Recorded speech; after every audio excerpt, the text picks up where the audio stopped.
Money is freedom. So when you have a tiny percentage of people with the wealth, the resources, the freedom, the only way they can continue to rule over that large, expansive group of 80 to 90% of the country is to have that 80 to 90% hate each other. This is how you know you're in a late stage empire. This is how you know you're seeing kind of it just feels like everything's crushing down on people. It's just the crushing feeling. You can overhear it lightly in another room, just and people are just pressed more and more, and the ruling elite gets richer and richer, and they just come up with new ways to destroy people more and more, and people are just fucking crushed.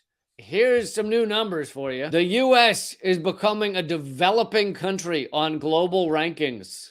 You know, and just to give you a little context, you know that we refer, and our so-called leaders often refer to other countries as developing, right? And it's the idea that they haven't been. It's funny because I refer to other countries as developing as well sometimes, but it is kind of comical because it's like they're saying that many aspects of the country have not developed, but they're also saying like they haven't been fully exploited by the capitalist death machine, you know? So developing is this nice euphemism. The United States may regard itself as a leader of the free world, but an index of development released in July 2022 places the country much farther down the list. The UN Office of Sustainable Development dropped the U.S. to 41st worldwide, down from its previous ranking of 32nd. So this is the Sustainable Development Index. Not just whether our country has been developed, but whether we are doing it in such a way where it can continue, where we can continue to have a society, where we can continue to have people doing well and succeeding and being happy, and an environment that continues on with us. Because I feel like when the environment goes, humans won't be far off. By the way, I forgot to mention, folks, I hope you'll join leecamp.net when you're done watching here. Leecamp.net is my locals page. Under this methodology, an expansive model of 17 categories or goals, many of them focused on environment and equity, the U.S. ranks between Cuba and Bulgaria. Now, here's the thing. I don't really want to talk down about other countries. In fact, I'm anti-nation state in that I'm like, who the fuck came up with these borders? Like, what? Why?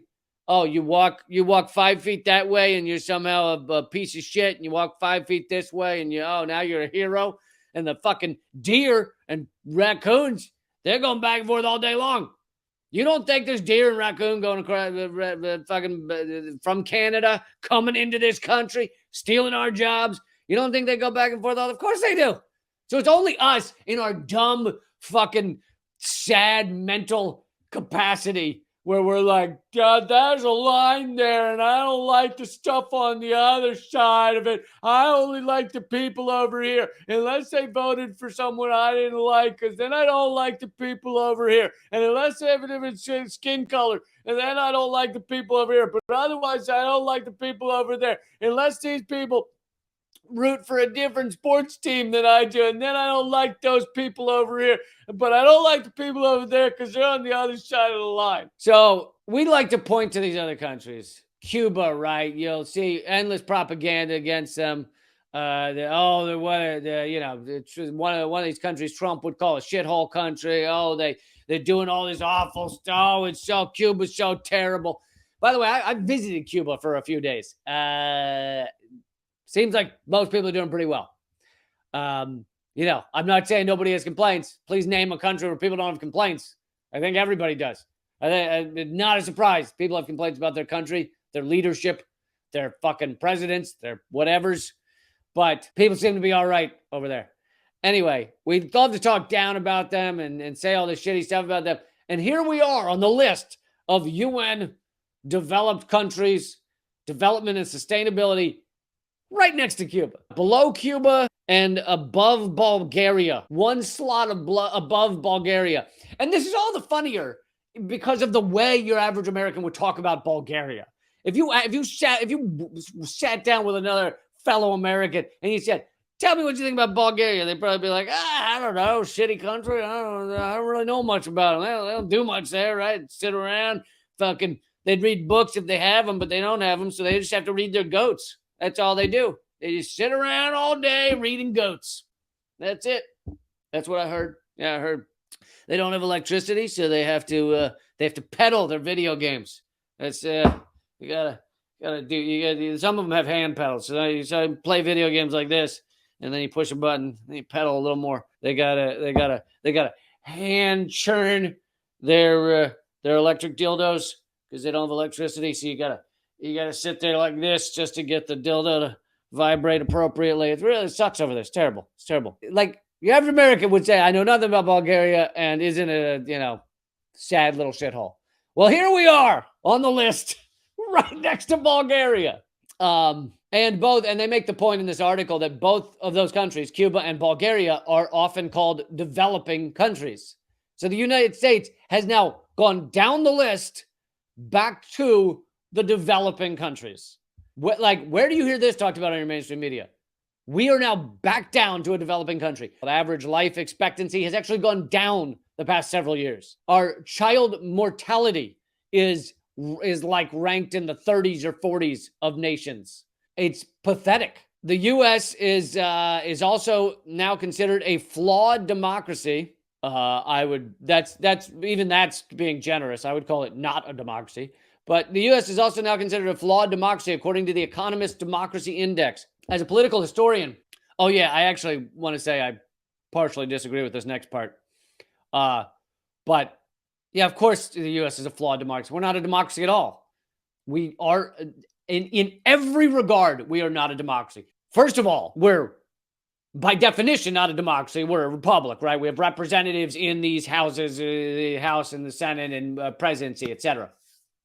Secondly, only 50% or whatever even vote to begin with in our presidential and other elections. So Americans are barely, we're only 50% compared to other countries where there's over 80% are voting. Even if you wanted to say we have a completely legit representative democracy, our votes are absolutely legit, and the people in the House and Congress, they are legit elections. Even if you wanted to say that. Studies, large-scale studies, probably my favorite study to talk about, the Princeton study showing that nothing goes through Congress that does not coordinate with corporate America, does not agree with corporate America, meaning the people of America do not actually get what we want unless it is something that corporate America wants, which is not how a fucking democracy works.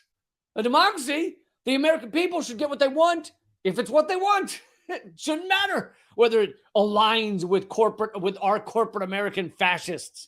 Over 3,000, this is coming from Reuters, over 3,000 neighborhoods across the neighborhoods and areas around the United States have elevated lead levels in their water that is above Flint, Michigan. Water is not safe to drink in the United States. So let's say Americans wanted clean water, which I think we do. I think if you sat down and talked to Americans, I think we'd say we wanted clean water. If we had a legit democracy, you would see Congress get together and go, let's make this happen fucking now. Let's take some of the $1 trillion, which is a nutty number. Let's take a fraction of that and fix all of the water across the United States and give everybody lovely clean water. Let's do that. That's what would happen if we were a legit democracy. Those two hypotheticals I just gave you, we would not have a legit democracy even if we were voting legitimately. Now then on top of that, you layer on top of that the fact that we don't have legit votes. The person who spends the most, we've bought out elections of what we have. The person who spends the most wins 90% of the time in the House, 80% of the time in the Senate. But then on top of that, the two parties that spend the most win 100% of the time because third parties are destroyed. They are outspent by 1,000,000 to 1. And the two fucking bullshit, corporate, militaristic, awful, fucking parasitic, vampire, goddamn Skeletor parties, they win 100% of the time because they spend way more than anybody else can even hope to. So we don't just have a flawed democracy. We have zero democracy. Oh, yeah. And down here, he says, when judged by accepted measures like the Gini coefficient. I've talked about the Gini coefficient before. It's an international measure of inequality. I remember doing a segment on it like 5 years ago where it was revealed that the Gini coefficient, the inequality in our country was worse than ancient Rome just before its collapse. And that was 5 years ago. And it's just gotten, or 7 years ago. It's just gotten worse since then. As a political historian who studies U.S. institutional development, I recognize these dismal ratings are the inevitable result of two problems. Now, here's where I slightly disagree. It's more than just two problems, but he or she says, racism has cheated many Americans out of the healthcare, education, economic security, and environment they deserve. That is absolutely true. Racism is systemic in the United States, and it destroys lives, and it has cheated people out of their well-being. That is absolutely true. But I would say that is an offshoot of capitalism. You have a system that is profit over all else. You have a system where a tiny number of people are wealthy and all the rest are meant to basically slave at jobs they hate in order to fund that system. Racism and other forms of separating people is a necessity because you have a tiny, elite, rich ruling class trying to get 80 to 90%, most of the country, to abide by their system.